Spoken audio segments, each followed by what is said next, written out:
What's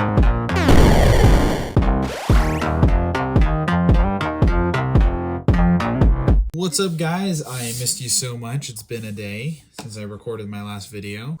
There was something about the Scary for Kids videos that brought me such joy. And when I discovered that the last time we did that video, we were having some issues trying to reach the website. So let's go to the real bookmark. I don't care. Your connection is not private. I don't care. Please ask for help. So when I discovered that it was problems with Chandler's Wi-Fi and not the website, I almost peed my pants in excitement. Just imagine my reaction when I discovered this. Comedy gold, my friends. So I picked out 3 maybe interesting stories from Scary for Kids. So we'll see how this one goes. First one is called Black Coffee. Black Coffee is a scary story for kids about a girl who is asked to babysit for a couple. When they go out to dinner, it is another variation of the well-known babysitter story. So apparently this is a popular one. So we may have heard of this one. It might sound a little tweaked or familiar. All right, let's take a look at this Blood Coffee. It's definitely not black. A mother and father were setting out to have dinner. They wanted one blessed evening of peace, so they called a local girl to babysit their baby. Okay, at first I was like, wow, these parents suck, but it's a baby. I thought it was like a 6-year-old kid at first, and that would have been kind of rude. Can we have just one night where we can chillax? Our son Steven is a piece of crap, and he's always bugging us. But it's a baby, so it makes more sense. The girl came over to the house and said goodbye to the parents, assuring them that the baby would be fine and nothing would go wrong, and to join their evening. When the girl returned to the house, she found the baby sleeping calmly in his crib. Where did she go? When the girl returned to the house, the girl came to the house and said goodbye to the parents. That's it. Where did she come from? If she went to the house and then she returned to the house, that means that she had to leave and then come back. Where did she go? The girl went downstairs with the baby monitor and watched television. Suddenly, there was a loud bang and the baby monitor switched off. The girl was alarmed. Now, by alarm, do they mean that she was creating alarm sound effects like the iPhone, like... Could be. She's just letting everyone in the area know something's up, something's wrong. What on earth? She gasped. But then the phone rang, and she quickly picked it up, praying it wouldn't be the parents. Why? Nothing's wrong yet. You just heard a big bang. If anything, in this situation, I would hope that the parents call me. It's gonna be like, Mr. Miller, I'm so terrified. I heard a huge noise upstairs. I don't know what it is. I'm alone in the house. Blah, blah, blah, blah, blah. I'd be more comforted knowing that the parents are on the other end of the phone than some, like, random creep. Hello, she said, trying to sound calm, but a cackling voice answered her. Black coffee. I'm in the bedroom. I got the baby with black coffee. Can you imagine this dude just trying to kidnap your baby, but he can't, like, keep a straight face? He's like, got your baby right here. So I just... Oh, give me a second. Let me try it again. I got your baby. It's still funny, right? I don't know. Maybe kidnapping is just really funny to this guy. And whatever Black Coffee is. The girl ran upstairs to find the baby wide awake but wrapped in a black shawl. She ripped it off the baby and ran downstairs. She put the baby in the kitchen and ran to the toilet for a quick break. Excuse me, what? Someone just told you they're in your house. Well, I guess in the house. It's not hers. They have your baby, and like you go upstairs, you're like, okay, well, they're not lying because my baby's wrapped in something I didn't put on it. And your first instinct is to take the baby and run, which is good. That is probably the best instincts we've seen in any of these stories. But she fell right back in that rut and just went to go take a piss real quick and left the baby just chilling on the counter. But the phone rang again and she answered it. I wouldn't even answer anything at that point. Black coffee, you got coffee in the kitchen. I wrapped the baby. Dude, you gotta learn from this stuff. Be a better survivalist, I should say. Because I think the big issue with any of the scary things we've seen on this channel, especially like Wendigo or Scary for Kids, people just have a massive lack when it comes to survival skills. Don't just leave people lying around injured. Don't just leave the baby in the kitchen. These are simple things, common sense even. Don't know what else to tell you, man. Just, this isn't hard. This isn't physics. The girl ran to the kitchen to find the baby wearing a bright red wig. Maybe the baby's trying to be like charming to some extent. She tore it off the baby and put the baby in the attic and disconnected the phones. Then her mobile phone rang. Back at it again with the mobile phone. Black coffee, I'm in the attic, I've got the baby. How? Why in the attic of all the places? That's the last place I would put anything, because I don't want to go back up there again. The girl screamed, put the baby outside in the garden. Her mobile phone rang again. So we're just kind of like rushing the story now, because they would explain that she went, got the baby, and did something in between. But now she's just, oh, baby's in the garden now. And I assume, yep, there it is, black coffee, he's in the garden.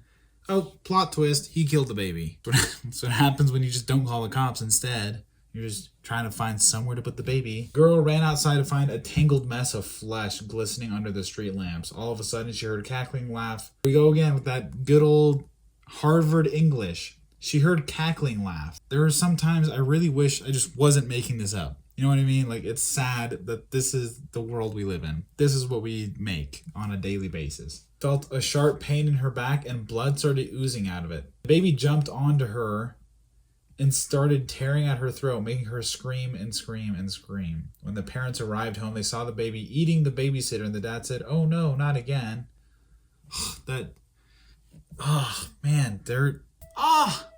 Joseph, again? Really? How many times do we have to go through this? Why you gotta dress up in a creepy black dress and put a wig on? You're definitely a boy, we know that for sure. Joseph, I don't understand your obsession with killing babysitters. They're always so nice to you. Where you got that deep voice from, I don't know. That is not from me or your mom. I just can't believe we have to do this all over again. We'll just have to try again next week. See, now at the very beginning, I can understand the sentence so much more. They wanted a one blessed evening of peace. That kind of contradicts itself, because if they know that it's going to happen again, then why would they hire another babysitter and put themselves through another murder? You know what I mean? That's kind of not peaceful. Kind of just ruin their evening instead. Okay, this next one is called Ceiling Fan. Let's see. Ceiling Fan is a funny, scary story about 3 kids who were left alone one day and decided to jump up and down on a trampoline in their living room because we're living in the TikTok era. I'm running out of things to do. You gotta give them credit to come up with such creative content. It was a hot summer. A very hot summer. The house was like a sauna, and my whole family was suffering in the sweltering heat. My dad tried to persuade my mother to buy an air conditioner, but she wouldn't hear of it. Honey, would you get us an air conditioner? What? An air conditioner. I'm sorry. I'm seeing your mouth move, and I'm not hearing anything. I said, yeah, I hear that. Can we get an air conditioner? I'm sorry, that's the one thing I'm not hearing of at all. There were a lot of flowers and plants in our house, and Mom had heard that air conditioners were very harmful to plants. My father eventually convinced her to compromise and let him get a fan. Can you imagine if they're living in, like, let's say the Middle East, where it's sweltering heat day after day in, day out, just super duper hot. And she's like, "Idiot, I'm not gonna buy you anything. You gotta suffer through the heat like the men and women of the days of old." You think Jesus complained about how hot it was in Jerusalem? Cap! And the best part, I'm hoping she just bought him like one of those like Dollar Tree fans. So he's... It's a good day so far. Dad went to the store and bought the biggest fan they had. Ugh, man, I guess I was wrong.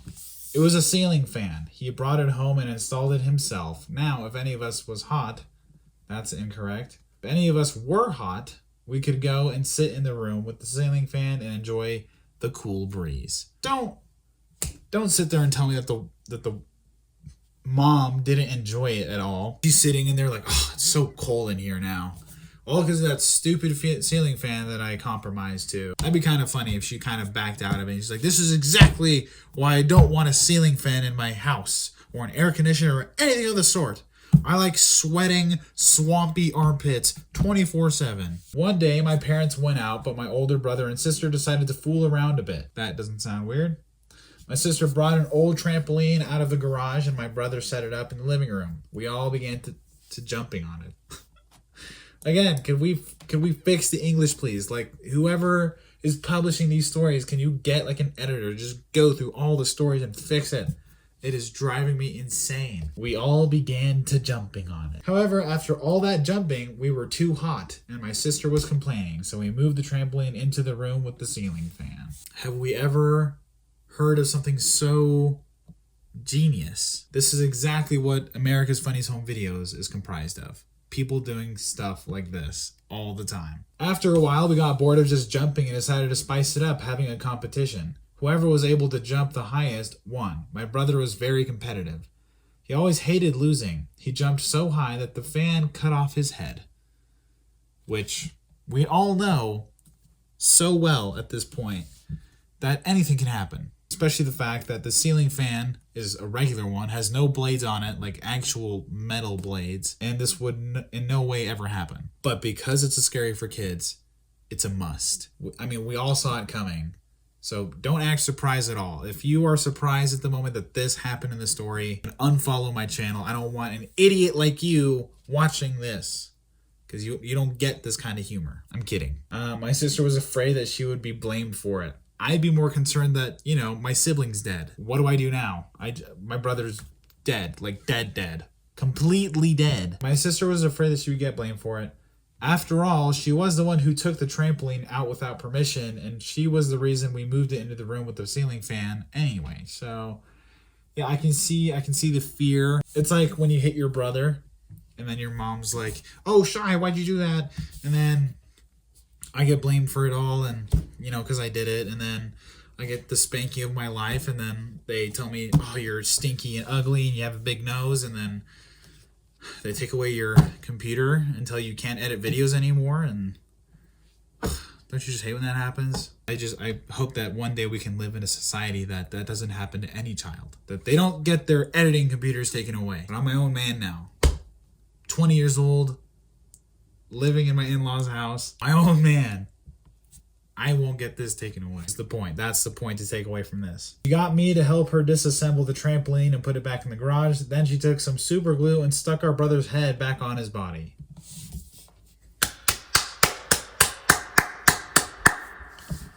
Good job thinking outside the box, fixing the problem right then and there. Don't get caught. Don't let your brother die and get blamed for it. On a roll today. After I helped her put his corpse in his bed, she swore me to secrecy. Sorry to admit this, but I don't think people just fall asleep and wake up with a decapitated head.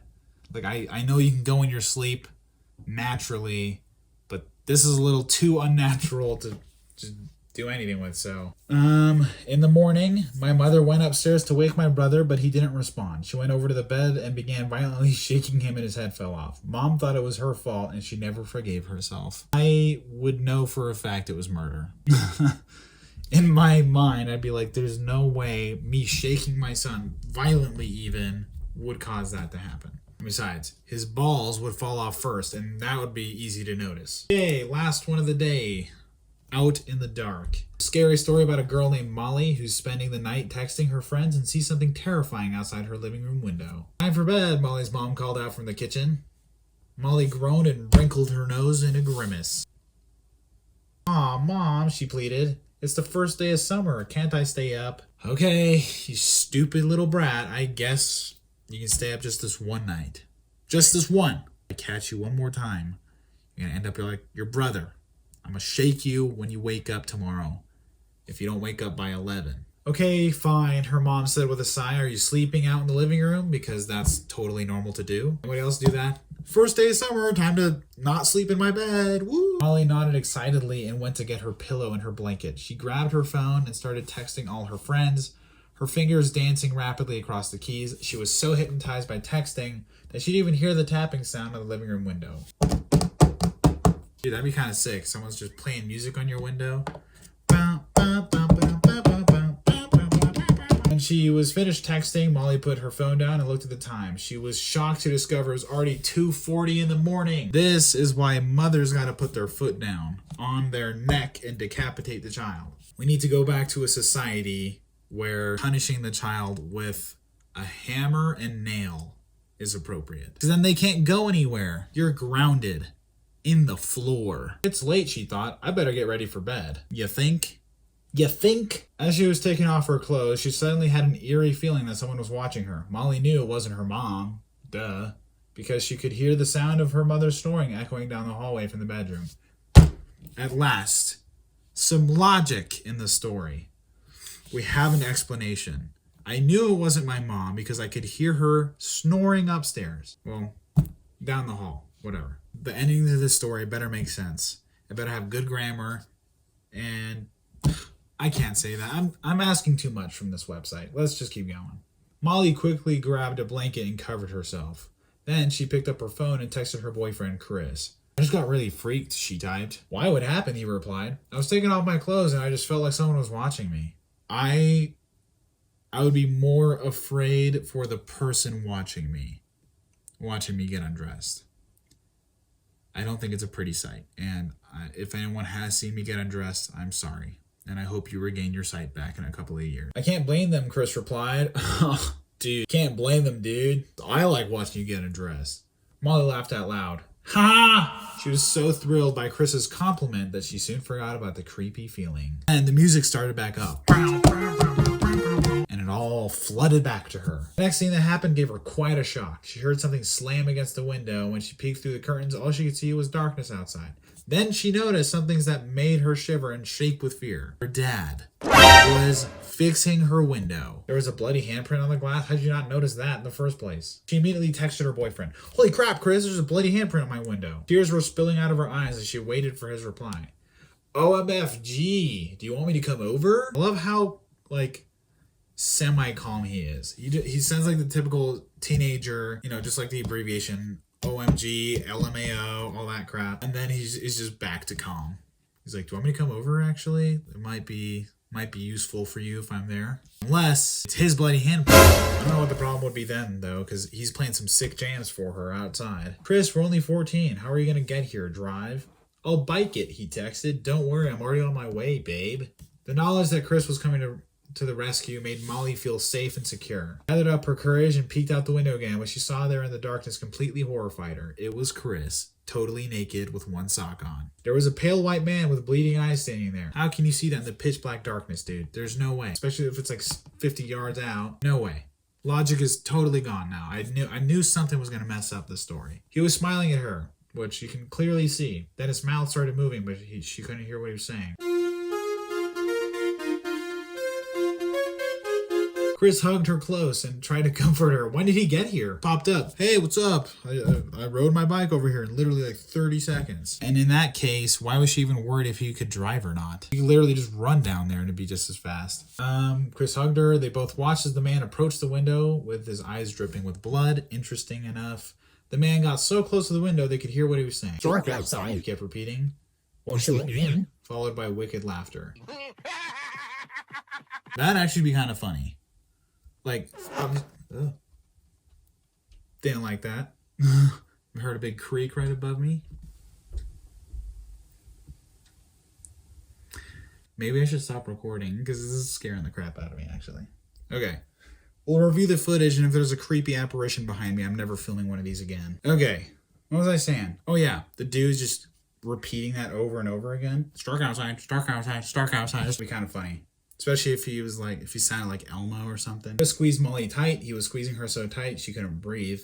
Ends up, plot twist, Chris killed her by mistake. That would be an interesting way to end things. He gasped. Trying to breathe, probably. All of a sudden, the man walked through the wall. Because anyone can do that. Molly started sobbing with fear. Why didn't you guys call the cops literally when he was 50 yards out? That would have been the easiest thing to do. Why do people call the cops at the worst moments? Or not at all? I don't get it. The man's face was covered in blood, and he was clutching a knife. So dark outside, he said over and over. The next few days passed, and Molly and Chris were nowhere to be seen. Finally, one of Molly's dogs carried Molly's decapitated head back to her mom, followed by Chris's head. Carved across their foreheads were the words, so dark outside. Is there even enough room on the human forehead to write that with a knife? I feel like, maybe my forehead. I got a big one, but I don't know, dude.